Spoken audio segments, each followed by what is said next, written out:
एक माह में 4 अरब 10 करोड़ डॉलर्स की तरसीलाते ज़र का रिकॉर्ड। मुल्की तारीख में पहली बार 9 माह में तरसीलाते ज़र 28 अरब डॉलर्स तक पहुंच गईं। स्टेट बैंक के मुताबिक मार्च में पहली बार 4 अरब 10 करोड़ डॉलर्स की तरसीलाते ज़र मिली हैं। तरसीलाते ज़र एक माह में 37.3% और एक साल में 29.8% बढ़ी हैं। सबसे ज्यादा तरसीलाते ज़र सऊदी अरब से तकरीबन 1 अरब डॉलर आई। मुत्तहिदा अरब अमारात से 84 करोड़ डॉलर्स, बरतानिया से 70 करोड़ डॉलर आई। वज़ीर आज़म शहबाज शरीफ का रिकॉर्ड तरसीलाते ज़र आने पर खुशी का इजहार। कहा, तरसीलाते ज़र का रिकॉर्ड हुकूमती पॉलिसियों पर एतमाद की अक्कासी है। समंदर पार मुकीम पाकिस्तानी हमारा असासा है। हुकूमत ओवरसीज पाकिस्तानी को सहूलियात फराहम करने के लिए पुरअज़्म है। वज़ीर आज़म शहबाज शरीफ ने वफाकी काबीना का इजलास आज तलब कर लिया। तेल दरामदाद कम, दिगर अशिया की दरामदाद बढ़ रही हैं। तमाम सूरत हाल के बावजूद करंट अकाउंट सरप्लस है। Governor State Bank Jameel Ahmed कहते हैं, साल 2022 में मुश्किल हालात थे, बेहतरी के लिए कई इकदाम किए। बैरूनी अदायगियाँ 26 अरब डॉलर हैं, जिनमें से 16 अरब रूल ओवर या रीफाइनेंस होंगी। बकाया 10 अरब में से 8 अरब की अदायगी कर चुके। एक्सचेंज रेट भी इन्हीं पॉलिसी इकदाम के बायस मुस्तहकम है। इंटर बैंक और ओपन मार्केट का फर्क भी कम हो चुका है। फ़लस्तीनियों की शहादत होलोकॉस्ट से 10 गुना ज्यादा होलनाक है। हुकूमत फ़लस्तीन और कश्मीर पर मौक़िफ़ से पीछे हट चुकी है। बताया जाए, वफाक और पंजाब हुकूमत की फ़लस्तीन पर क्या पॉलिसी है। रेड जोन में फ़लस्तीन का झंडा नहीं आ सकता। सरबराह सुन्नी इत्तेहाद कौंसल साहिबजादा हामिद रज़ा का कौमी असम्बली इजलास में इज़हार ख्याल। कहा, वज़ीर आज़म को बेलारूस के बजाय गजा पर उतरना चाहिए था। कौमी सलामती से मुतल्लिक इजलास में फ़लस्तीन एजेंडे पर नहीं था। पाकिस्तान फ़लस्तीन पर OIC कॉन्फ्रेंस तलब करे। इसराइल बाज नहीं आता तो जहाद का ऐलान किया जाए। अली मोहम्मद खान ने मसला फ़लस्तीन पर पार्लियामेंट का मुश्तरका इजलास बुलाने का मुतालबा कर दिया। कहा, हम गजा में फ़लस्तीनियों की नस्ल कुशी का नया सिलसिला देख रहे हैं।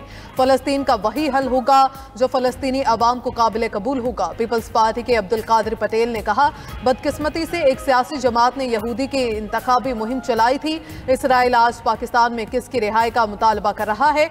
इसराइल सिर्फ बद्दुआओं से तबाह नहीं होगा। ईरान को जौहरी हथियारों से जान छुड़ानी होगी। हम ईरान का मसला हल करेंगे। ईरान डील चाहता है लेकिन नहीं जानता वो ये कैसे करेगा। ईरान को अपना मसला हल करना होगा। अमरीकी सदर डोनाल्ड ट्रंप की एल सल्वाडोर के हम मनसब के साथ मीडिया से गुफ्तगू। कहा, ज़ेलेंस्की हमेशा मिसाइलों की खरीदारी के लिए कोशा रहते हैं। आप ऐसी जंग शुरू नहीं कर सकते जो जीत नहीं सकते। आपको खुद से 20 गुना ताकतवर से जंग नहीं लड़नी चाहिए। अमरीकी सदर का दोबारा फार्मास्यूटिकल्स पर टैरिफ आयद करने का इंदिया। कहते हैं, अमेरिका में तमाम दरामदी अद्वियात पर टैरिफ आयद करने का इरादा रखते हैं। फार्मास्यूटिकल कंपनीज जब टैरिफ के बारे में सुनेगी तो वो चीन और दूसरी जगह छोड़ देंगी, क्योंकि उनके ज्यादातर मसनूआत यहां फरोख्त होती हैं।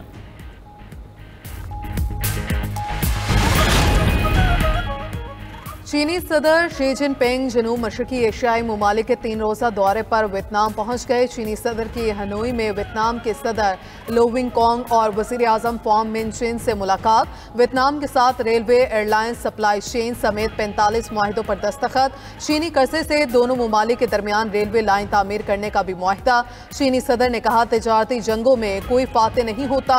दोनों ममालिक मिलकर अमरीकी टैरिफ की मुखालफत करें। चीनी सदर शी जिनपिंग वियतनाम के बाद कंबोडिया और मलेशिया का भी दौरा करेंगे।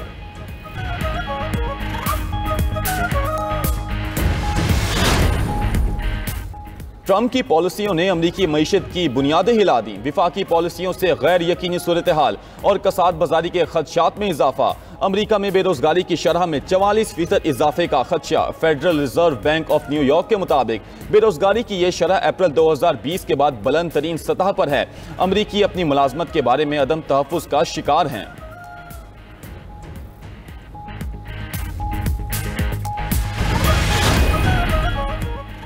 Pakistan institute of development economics ने अमरीकी टैरिफ पाकिस्तान के लिए खतरनाक करार दे दिया। रिपोर्ट के मुताबिक अमरीकी सदर ट्रंप की टैरिफ वार से पाकिस्तान भी मुतासर होगा। अमरीका को पाकिस्तान की बरामदात में 25% तक कमी का सामना करना पड़ सकता है। बाहमी 29% ड्यूटी से पाकिस्तान को सालाना 1.4 अरब डॉलर की बरामदात का नुकसान हो सकता है। पाकिस्तानी बरामदात में इस कदर कमी तजारती शोबे में किसी तूफान से कम नहीं होगी। बरामदात का सबसे ज्यादा नुकसान टेक्सटाइल शोबे को बर्दाश्त करना पड़ेगा। बरामदात कम होने से 5 लाख मुलाजमतों को खतरा लाहक हो सकता है। कराची में तेज रफ्तार टैंकर ने एक और जान ले ली। शीरी जिनाह कॉलोनी में तेज रफ्तार टैंकर की टक्कर से एक शख्स जाँ बहक। पुलिस के मुताबिक टैंकर ड्राइवर मौके से फरार। पुलिस ने टैंकर तहवील में ले लिया।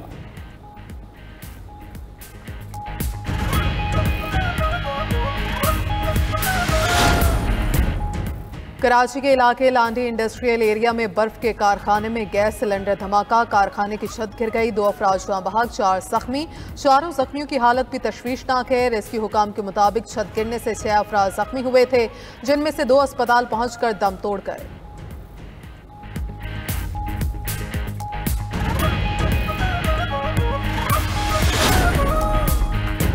ईरान में कत्ल किए जाने वाले पाकिस्तानियों की फहरिस्त जारी। ईरान में तैनात पाकिस्तानी सफीर मुदस्सिर टीपू के मुताबिक बहावलपुर के 8 मेहनत कश पाकिस्तानी ईरानी शहर महरिस्तान में कत्ल किए गए जाँ बहक अफराद में मोहम्मद आमिर, मोहम्मद दिलशाद, मोहम्मद नासिर, मलिक जमशेद शामिल। मोहम्मद दानिश, मोहम्मद नईम, गुलाम जाफर और मोहम्मद खालिद भी मकतूलीन में शामिल हैं।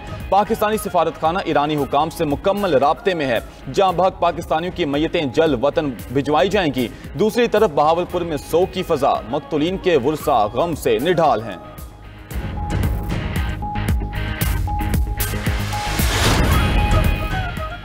अमरीकी वफ्द से मुलाकात के लिए राबिता हुआ, न दावतनामा आया। अमरीकी वफ्द से मुलाकात से मुतल्लिक स्पीकर ऑफिस से पूछूंगा। चेयरमैन पीटीआई बैरिस्टर गौहर की इस्लामाबाद में मीडिया से गुफ्तगू। कहा उनके साथ वफ्द से मुलाकात से मुतल्लिक कोई राबिता नहीं किया गया। बानी पीटीआई ने पहले ही कह रखा है मुल्क के मफादात पर इत्तफाक होना चाहिए।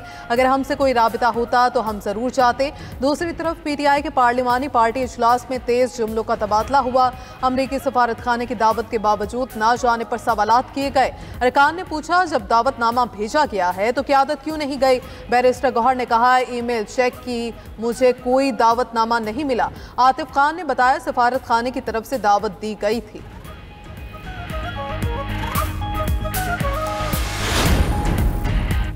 पीटीआई के 2 अरकान की अमरीकी वफ्द के एजाज में मुनक्कदा तकरीब में शिरकत। पीटीआई की तरफ से डॉक्टर अमजद और मैं इवेंट में गए। रहनुमा तहरीक इंसाफ आतिफ खान की सहाफ़ियों से गुफ्तगू। कहा अमरीकी कांग्रेस अरकान से दीगर पार्लियामेंटेरियंस के साथ मुलाकात हुई। बैरिस्टर गौहर सलमान अकरम राजा और उमर अयूब के बारे में बताया कि अब वो मसरूफ हैं। पीटीआई की मरकजी क़यादत की अमरीकी वफ्द से ताहाल मुलाकात नहीं हुई। हमें नहीं मालूम बानी पीटीआई से मुलाकात होगी या नहीं। अमरीकी अरकान ने अपने खिताब में कहा पाकिस्तान के साथ अच्छे ताल्लुकात हैं।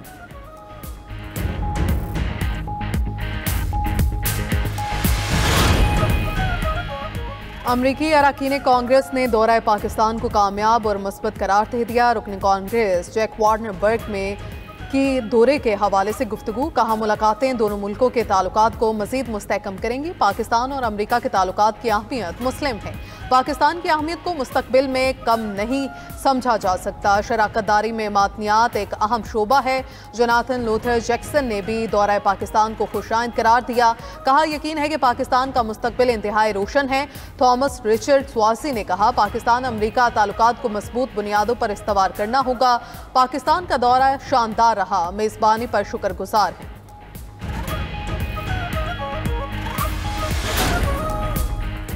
दोहरी शहरियत वाले को इलेक्शन लड़ने की इजाज़त होनी चाहिए। ऐवान में दोहरी शहरियत वालों के लिए मखसूस नशिस्तें होनी चाहिए। स्पीकर कौमी असम्बली अयाज सादिक का ओवरसीज कन्वेंशन से खिताब। कहा तरसीलाते ज़र भेजने वालों की हौसला अफजाई होनी चाहिए। सबसे ज़्यादा ज़र मुबादला भेजने वालों को मेडल्स देने जाने चाहिए। विफाकी वजीर ओवरसीज पाकिस्तानी चौधरी सालक हुसैन ने कहा ओवरसीज पाकिस्तानियों के मसाइल का हल उनकी अव्वलीन तरजीह है। सेक्रेटरी SIFC जमील कुरैशी ने खिताब में कहा सरमायाकारों को तमाम सहूलतें फराहम कर रहे हैं। ओवरसीज पाकिस्तानियों के फंड्स की मुंतकिली और वीज़ा मसाइल फौरी हल किए जा रहे हैं। वज़ीर आज़म शहबाज शरीफ और army chief general Saeed Asim Munir आज कन्वेंशन से खिताब करेंगे। वज़ीर आज़म ओवरसीज पाकिस्तानियों की इशाइया भी देंगे।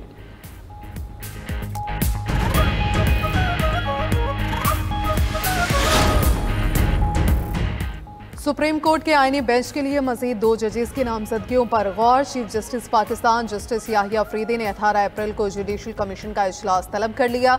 जुडिशल कमीशन का अगला इजलास 2 मई को भी तलब। इजलास में chief justice Peshawar high court के लिए जजेस के नामों पर गौर होगा। Chief justice Balochistan high court की नामजदगी पर भी गौर होगा।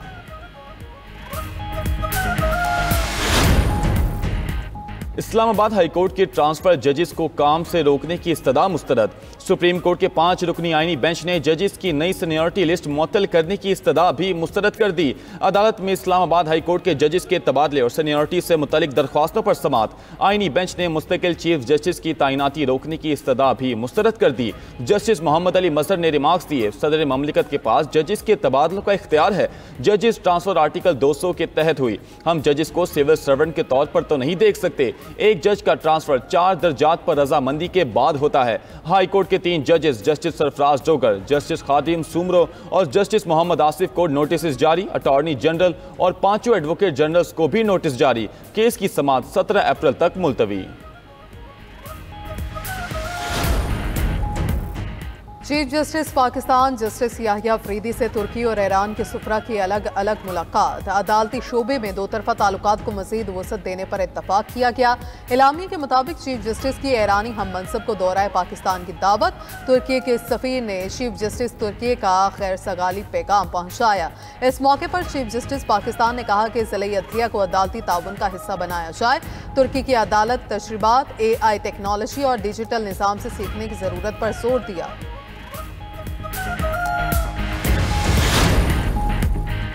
सुप्रीम कोर्ट बार के वफ्द की IMF हुकाम से मुलाकात। सदर सुप्रीम कोर्ट बार मियां रऊफ अता और IMF मिशन की मुलाकात का एलामिया जारी। मुलाकात का एजेंडा अदालती कारकर्दगी, मुआहिदों के नफाज जैसे अमूर पर बातचीत करना था।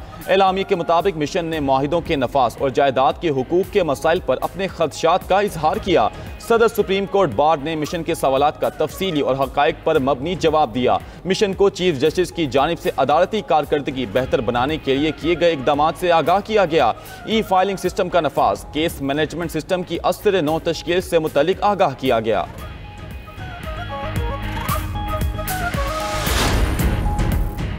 पन बिजली के मुनाफे पर हमारा मुतालबा आईनी और कानूनी है। NFC और ज़म अजला के फंड्स भी दिए जाएंगे। वज़ीर आला खैबर पख्तूनख्वा अली अमीन गंडापुर के इजलास में गुफ्तगू। कहा, NFC अवार्ड पर नजरसानी के लिए वफाकी हुकूमत जल्द इजलास बुलाए। सूबे को NFC में सालाना 350 अरब रुपए मिलने हैं।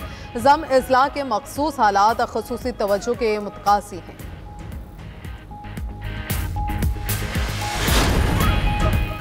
पाकिस्तान किसान इत्तेहाद का हुकूमत से गंदम का 3900 रुपये फी मन यूनिट रेट देने का मुतालबा। सदर खालिद खोकर कहते हैं, काश्तकार 900 रुपये फी मन नुकसान में जा रहे हैं। पैदावारी लागत 3400 रुपये फी मन है। हमारी पैदावारी लागत में कमी नहीं आई, मगर गंदम की कीमत कम कर दी गई। गंदम का मसला सिर्फ किसानों का नहीं बल्कि पूरे पाकिस्तान का है। गंदम बहरान हल किया जाए, मसाइल हल ना हुए तो मजबूरन बच्चों के साथ एहतजाज करेंगे और गंदम जलाएंगे। उधर विफाकी वज़ीर फूड सिक्योरिटी ने इंकशाफ किया कि रवां साल विफाकी हुकूमत सरकारी तौर पर गंदम की खरीदारी नहीं करेगी। वजारत फूड सिक्योरिटी ने तहरीरी जवाब जमा करा दिया। रवां साल मुल्क में गंदम की वाफर पैदावार हुई है, जिससे गंदम की किल्लत का कोई खदशा नहीं। आलमी मार्केट में खाम तेल की कीमतों में कमी का रुझान। मुल्क में पेट्रोलियम मसनूआत 8.5 रुपये फी लीटर तक सस्ती होने का इम्कान। ज़राए के मुताबिक 16 अप्रैल से पेट्रोल की फी लीटर कीमत में 8 रुपये 50 पैसे तक कमी मतवक्के। आइंदा 15 रोज के लिए हाई स्पीड डीजल 6 रुपये 96 पैसे तक सस्ता होने का इम्कान। मट्टी का तेल 7 रुपये 47 पैसे, लाइट डीजल 7 रुपये 21 पैसे तक सस्ता हो सकता है। ऑयल इंडस्ट्री ने पेट्रोलियम मसनूआत की कीमतों बारे वर्किंग ओगरा को भिजवा दी है। ओगरा कीमतों बारे हतमी तजावीज़ 15 अप्रैल को हुकूमत को भिजवाएगा। गजा में इसराइल की वहशियाना बमबारी का सिलसिला जारी। हमलों में 6 भाइयों समेत 40 फलस्तीनी शहीद हो गए। अरब मीडिया के मुताबिक गजा के इलाके देरुल बलाह में खुराक तकसीम करने वाले 6 सगे भाइयों को इसराइली फजाई हमले में निशाना बनाया गया। शहीद भाइयों की उम्रें 10 से 34 साल के दरमियान थीं। गजा की वजारत सेहत के मुताबिक अब तक मजमूई तौर पर 50,944 फलस्तीनी शहीद हो चुके हैं।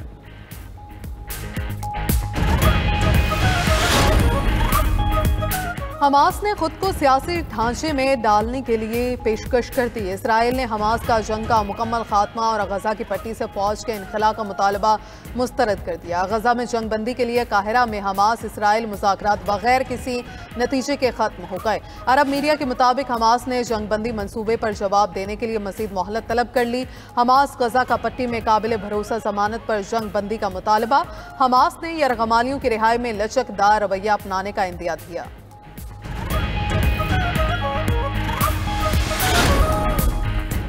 सूडान के इलाके मगरबी दारफर में पैरामिलिट्री फोर्सेस के पनाह गुज़ीन कैंपों पर हमले जारी। जुमेरात से जारी हमलों में बच्चों समेत 400 से ज़ायद अफराद हलाक। सूडान में मौजूद अक़वाम मुत्तहिदा की टीम ने 148 अम्बात की तस्दीक कर दी। बरतानवी मीडिया के मुताबिक सूडान में 2023 से फौज और मुनहरिफ फौजी ग्रुप के दरमियान लड़ाई जारी है।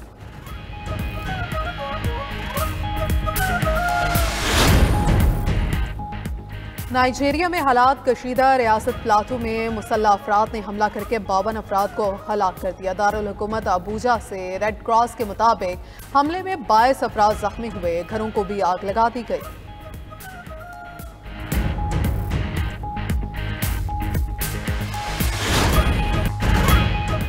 ब्लू ओरिजिन का विमेन स्पेस मिशन दुनिया की तवज्जो का मरकज बन गया। बगैर पायलट के अमरीकी गुलकारा कैटी पेरी समेत 6 खवातीन की खला की सैर।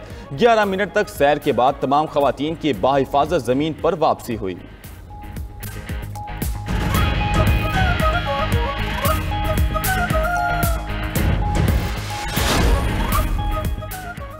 और मादर पाकिस्तान बिल्किस ईदी की आज तीसरी बरसी मनाई जा रही है। बिल्किस ईदी ने अब्दुल सत्तार ईदी के मिशन को अपना मिशन बनाया। ईदी मराकज में झूला लगाकर हजारों लावारिस बच्चों की जानें बचाईं। बिल्किस ईदी ने शोहर के साथ 1986 में रोमन एजाज हासिल किया। हुकूमत पाकिस्तान ने हिलाल इम्तियाज भारत ने मदर टेरेसा अवार्ड से नवाजा। 2022 में 74 बरस की उम्र में कराची में इंतकाल कर गई थी।